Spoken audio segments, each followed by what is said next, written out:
I'm Ed Evans. This morning I'm visiting Yale Climate Connections on the internet, and this is about policy and politics. The fossil fuel industry spent $219 million to elect the new government. That's right, the fossil fuel industry paid for and bought our current government, at least a good part of it.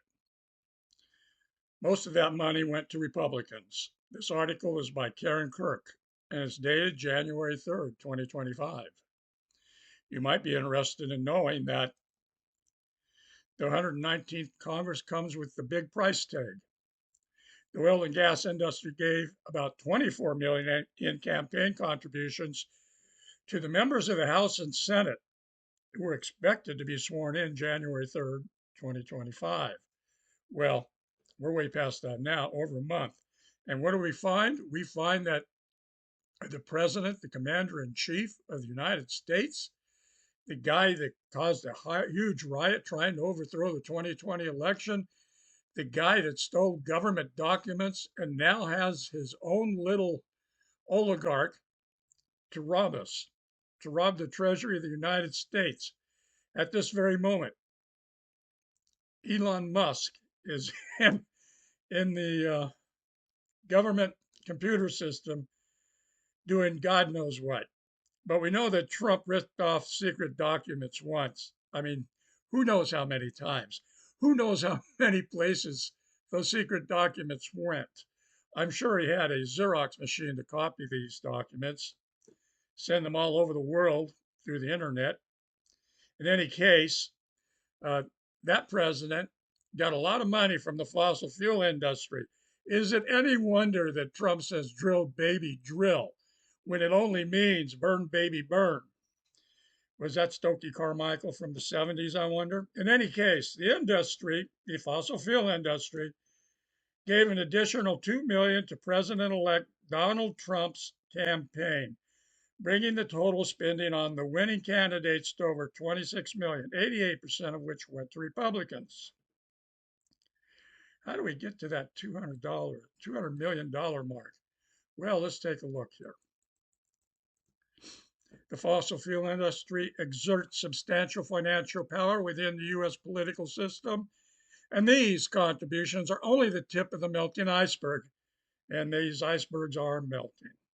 Incidentally, does this sound like the tobacco strategy? Remember the tobacco strategy when the CEOs of the tobacco corporations absolutely swore to the US Congress that cigarettes were not a health hazard?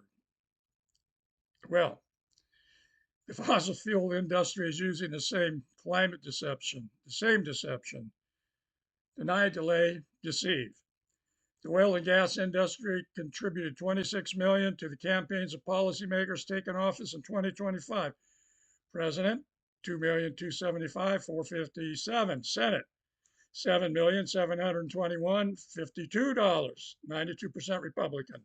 House, 16,267,139, 85% to Republicans, 50% to Democrats.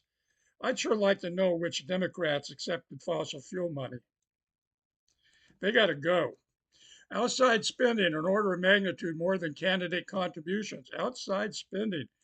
Doesn't this have something to do with that litigation over what was it, Hillary Clinton and John McCain were involved in, Citizens United?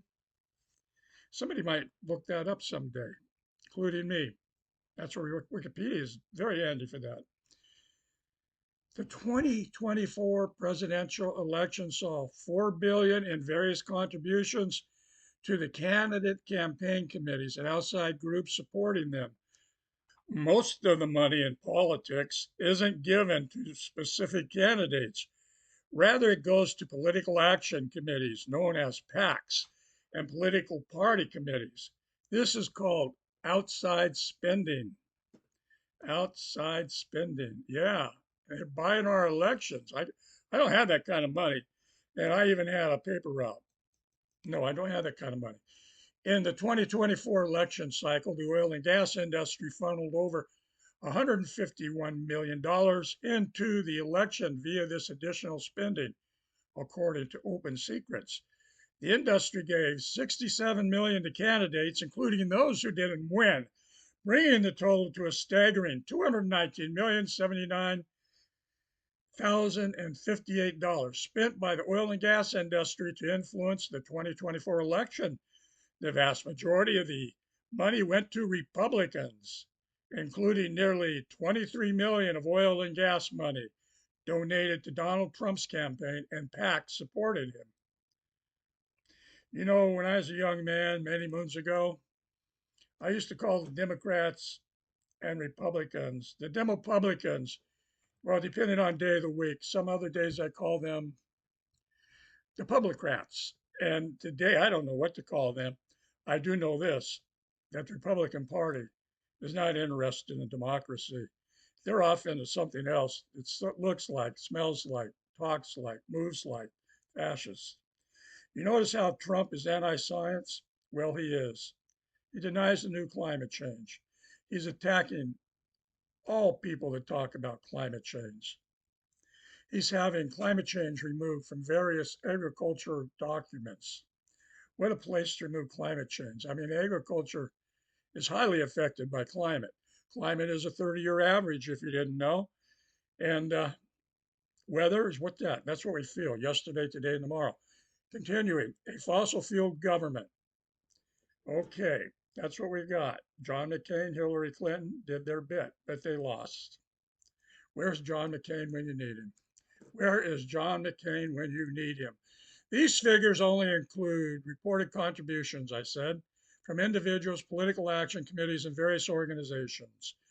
Transactions reported to the Federal Election Commission are gathered into a user-friendly format by Open Secrets, a nonpartisan independent research group that tracks political donations. This data is easy to explore on the Open Secrets Oil and Gas Summary page.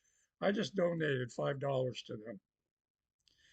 Any case, join tens of thousands of others who are concerned about climate change.